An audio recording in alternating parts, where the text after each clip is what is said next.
Welcome to the Unbreakable Mind and Body podcast. I am your host, Tiana Gonzalez, a multi-passionate creative, storyteller, and entrepreneur with a fierce love for movement. This is our space for powerful stories and actionable strategies to help you build mental resilience and elevate your self-care practice. Together, we will unlock the tools that you need to create an unbreakable mind and body. Welcome back to the show. I am your host, Tiana, and on this episode, I am going to talk to you about things that you can do when you are feeling overwhelmed. Now, before I dive into the episode, I highly suggest you find a pen and paper or grab a notebook, or perhaps while you're listening to this episode, you can open the Notes app on your phone or wherever you put reminders or your to-do list. I'm going to give you these 5 things, and to be completely transparent with you, I feel overwhelmed all the time. I have mastered having a game face when I'm in public, when I'm at work, when I'm in front of clients, or when I'm on social media. I think it comes from being able to perform. I was a musical theater kid growing up, which may be surprising to some people who have met me only in my adult life. But yes, I was a musical theater geek. I loved Broadway musicals. I really don't anymore, and I'll tell you why. I find the format very predictable and kind of boring. But maybe that's a topic for another episode of the show, because I want to make this episode bite-sized and usable. And again, if you're not driving and you're listening and you've got your Notes app on your phone, I want to get right into it. So being able to keep your composure is great in the heat of the moment, or when you get upsetting news, or when you read something and then you have to go, put on your game face. But underneath the surface, it's still there. And so a lot of times we're leaving our homes, we're getting out into the world, we're going to work, we're in front of our friends, our network, our family. We're out in public, and underneath the surface, there's a lot of shit going on. I want to give you these things to do to help you find clarity, to help give you peace of mind, to help you feel a little bit more grounded and more calm in those moments.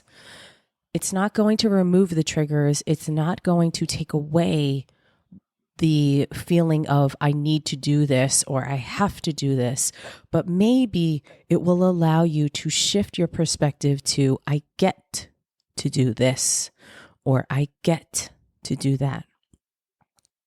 But it's landing there and it's getting there. That's really what the work is. So, number 1, first thing I want you to do when you're feeling overwhelmed, when you're feeling like your head is spinning, slow down and take an inventory. Write everything down that's swirling in your head. Do a word vomit on a page. I love pen to paper.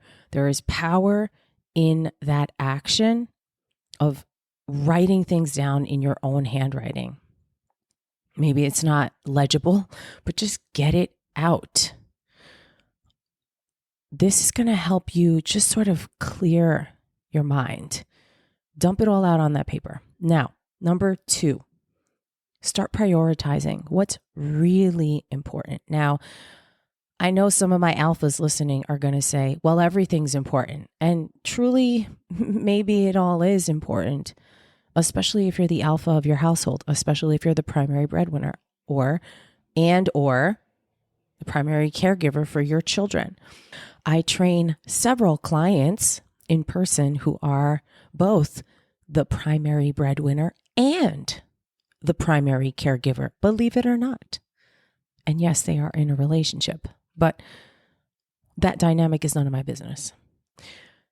So think about what's truly important, what needs to be done right away, or what is most critical. And those things are going to go at the top of the list. Okay? Now, look at that list again. This is number 3.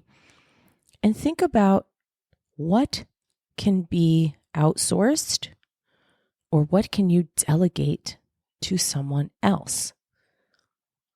This may be a challenge for my alphas listening again. And you know what? I have to pause for a moment. I do talk to the alphas a lot. Why? I'm an alpha female. And I will say, I'm only an alpha female by design, not by desire. I'm an alpha female because a firstborn daughter, lots of trauma, lots of family nonsense. We talk about it on this show quite a lot. Every week you hear my stories. Engineering school, construction industry, bodybuilding when there was not a lot of women in the sport. It's quite different now. All of those things have contributed to me being an alpha or a leader. And I attract that type of person into my world as a client, as a business partner, as somebody to collaborate with, etc. So yeah, I'm talking to you. You, the one who says yes to everything, who has the weight of the world on your shoulders, or who feels like unless you do it, it's not going to get done right. You need to stop that. There's got to be something on that list, on that word vomit piece of paper that you just created that you can give to someone else. And it may be uncomfortable and it may be challenging for you, but here's what you do and here's how you do it well. When you delegate or when you outsource something, you have to give clear instructions on how you would like it done and level set expectations. And that means you have to level set your expectations as well. Okay? All right. Now, back to my list. Number 4, I want you to check in on all of these things on this list, particularly the items that you have chosen to put at the top that are your priorities. Do they align with your why? Do they align with your goals? Are they really that important? Only you can truly answer this question. Not your partner, not your boss, not your colleague, not your friends. Only you know. Does this align with where I'm going? Okay? So let me give you an example. If you are thinking about all of the family expenses for the year, and you're looking at things such as saving for your kids' college, doing a renovation on the home, going on a special vacation or two with your family. Okay, those are all very real and valid things. Or maybe you're working on your fitness goals. Whatever those things are that are truly your motivators, the things you're working towards, the things that are truly important, do the other items on your list align? Now, number 5 on the list, and this is important, and it may be counterintuitive, but I encourage you to take a rest.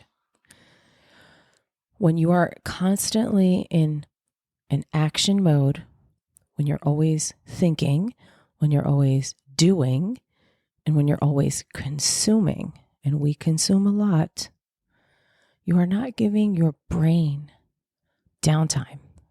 You are not allowing things to come to you.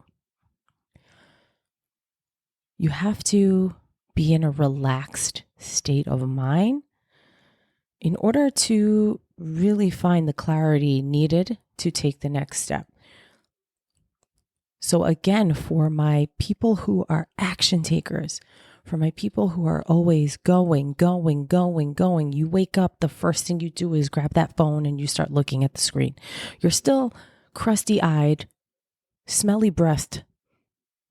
You haven't even had coffee yet, and you're already clicking away on the keyboard on that phone, looking at the weather, looking at the sports updates, looking at your stocks or your Bitcoin, looking at an email that came in. How dare you? You're not even giving your body an opportunity to get up and get level set for the day. So I want you to take a rest. I want you to slow down. In reality, when you allow yourself to slow down, you actually give yourself a runway and space to accelerate and speed up. Try it and see how you feel. So let's run through this list one more time, okay? 5 things to do when you're feeling overwhelmed, when you're feeling like you cannot possibly take on any more, and or if you get one more piece of negative news or bad feedback or something else falls apart, you're going to crumble to the ground. This is what you're going to do. Number 1, you're going to take an inventory of everything swirling in your head. Throw it all down on a piece of paper or throw it all down in your notes app. Number 2, you are going to prioritize. What are the top 3 things?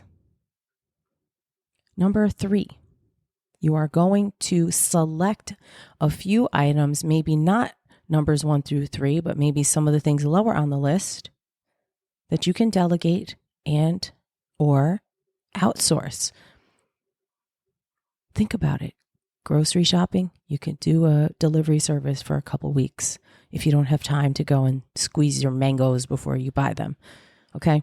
Number 4, you're going to check in on this list and compare it to your goals, your why, your purpose, your number 1 priority right now. Do they align? And if they do not, go back to your list and reprioritize. Your why must always remain the center point, the focus. And everything else fills in around that, okay? And number 5, take a rest, slow it down, give yourself room and space to breathe. It is in those moments that you will find clarity. If you feel like you really do not have time to slow down, that there's so much pressure, and I know a lot of us are feeling this way right now because of the economy, because of what we're seeing in the news, because of the things our friends are communicating to us about what's going on in their life. We're just getting so much. You're slammed constantly from the moment you open your eyes until you close them at night. Take a moment and pause.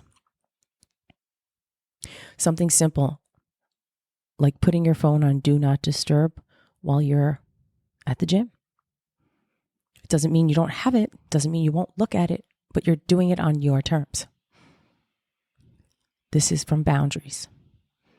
And if you've been following me or along on this journey for any amount of time, you know I am huge on boundaries because I had none growing up, and I had to learn how to first vocalize them, implement them, and then maintain them. And that's nobody's job except your own. So I hope you found this episode helpful. 5 things to do when you're feeling overwhelmed. If you have any questions, you can always send me a text. There's a way to do that. Just check the show notes, and then I will answer that question on an upcoming episode of this show. I appreciate your time and attention. And as always, if you found this episode helpful, do me a huge favor and hit the follow button on the platform that you're listening on. And I'll see you on the next one.